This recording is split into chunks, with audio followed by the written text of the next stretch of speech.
اس لیے کہ دل میں محبت پیدا ہو جائے. اب جس کے لیے حسین جیسی ہستی پہ رونے کے لیے کچھ نہیں ہے تو ہم نے دیکھا ہے کہ پھر وہ کیا کریں. جب وہ حضرت ابراہیم کی قربانی کا مسئلہ پیش کرتے ہیں لوگ اس پہ روتے ہیں. اچھا ہم کو اس پر نہیں رونا آتا. لوگ انبیاء کے تذکرے کرتے ہیں, ان کی مصیبتیں بیان کرتے ہیں, حضرت نوح کی, حضرت ادریس کی, حضرت یونس کی, جناب یحییٰ اور زکریا, لوگ اس پہ روتے ہیں. حضرت ابراہیم کو خواب دکھایا گیا کہ بچے کو قربان کرو, لوگ اس پہ روتے ہیں. ہم کو اس پہ رونا نہیں آتا, اس لیے کہ ہمارے پاس اس سے بڑا غم ہے. اب جہاں بڑا غم نہ ہو تو وہ چھوٹے چھوٹے غموں پہ رو دیتا ہے, لیکن یہاں چونکہ عادت پڑ چکی ہے بڑے غم کو منانے کی, اس لیے چھوٹے غم نظر ہی نہیں آتے. اور پھر جب وہ غم ہی نہ ہو, اس لیے کہ ابراہیم کو اگر قربانی کا حکم ملا ہے تو اس میں رونے کی کیا بات ہے, بیٹا تو بچ گیا. تو وہاں تو رونے کی گنجائش ہی نہیں ہے. وہاں تو خود اللہ نے عید اس دن کو قرار دے دیا کہ نئے کپڑے پہن کر خوشی مناؤ. تو جب آپ خوشی منانے کا حکم اللہ نے دے دیا تو آپ وہاں کیوں رو رہے ہیں, آپ یہاں روئیے, آپ یہاں روئیے.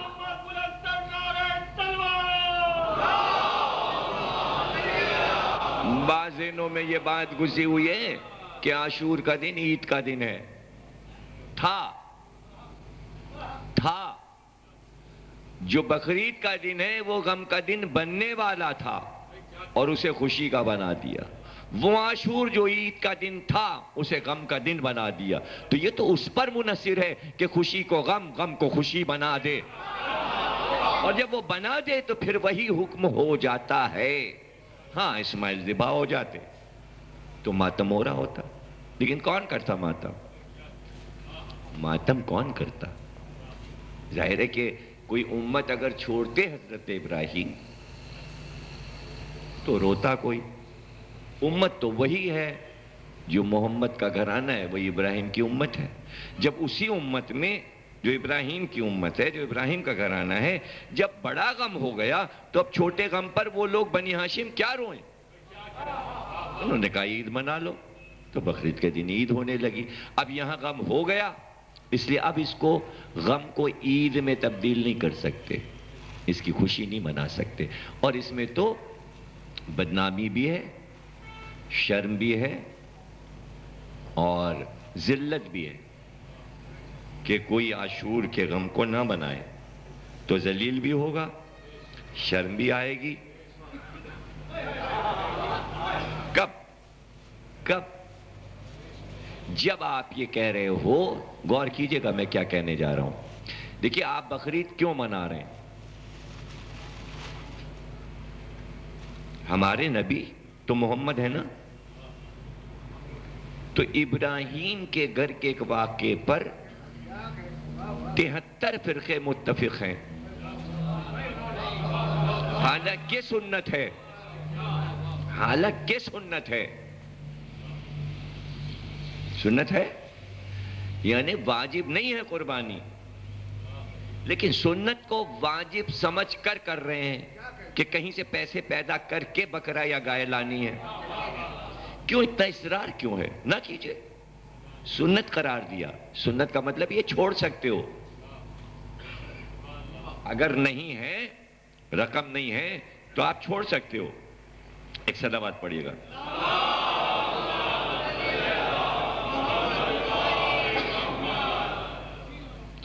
تو چھوڑ دیجئے, نہ کیجئے, گناہ نہیں ہوگا. اگر کسی سال بکرا اور گائے نہ کاٹیے تو نامہ اعمال میں گناہ نہیں لکھا جائے گا. ہاں جو کر رہے ہیں ان سے یہ پوچھئے کیوں کر رہے ہو, مطلب کس کو خوش کر رہے ہو, کس کو خوش کر رہے ہو.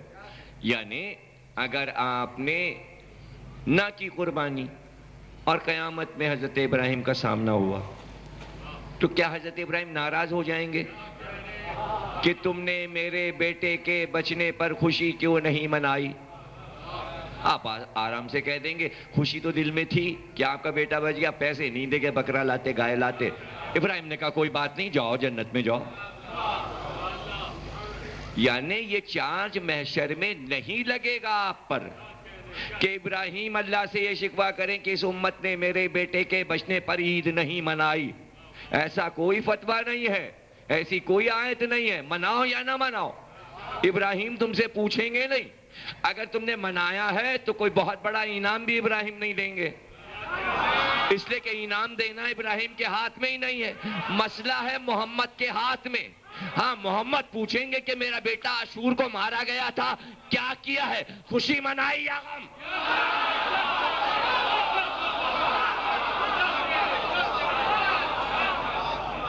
یہاں سوال ہوگا۔ اس لیے میں نے لفظ کہا تھا ذلت بھی ہے، رسوائی بھی ہے، شرمندگی بھی ہے، اس لیے کہ وہاں ذلیل ہونا پڑے گا۔ اگر کسی نے خوشی منائی ہے تو نبی کے سامنے آ نہیں سکے گا، اس لیے کہ اگر اس نے خوشی منائی ہے تو مجھ کو یہ بتا دے کہ وہ نبی کو وہاں کیا جواب دے گا؟ کیا یہ جواب دے گا کہ ہمیں پتہ نہیں تھا، ہم یہ سمجھ رہے تھے جیسے ابراہیم والے دن عید ہوتی ہے ویسے ہی آپ کے نواسے والے دن بھی عید ہوتی ہے؟ کیا ہمت ہے یہ جواب دینے کی؟ تو دے لینا جواب، تو دے لینا جواب۔ تو کم از کم یہ جو بیٹھے ہیں 1400 برس پہ فرش عزا پر، تو یہ نبی کے سامنے تو آ سکتے ہیں نا، یہ نبی کے سامنے آ کے کہہ تو سکتے ہیں، یعنی آنکھیں مل تو سکتی ہیں نا، منہ تو نہیں چھپاتے پھریں گے۔ اب یہ دوسری بات ہے کسی کو محشر پہ یقینی نہ ہو، قیامت پہ یقینی نہ ہو، جیسے یزید نے کہا تھا نہ کوئی وحی آئی، نہ کوئی فرشتہ آیا، نہ کوئی کتاب آئی، کچھ نہیں ہے، اللہ نہیں ہے، کچھ بھی نہیں ہے۔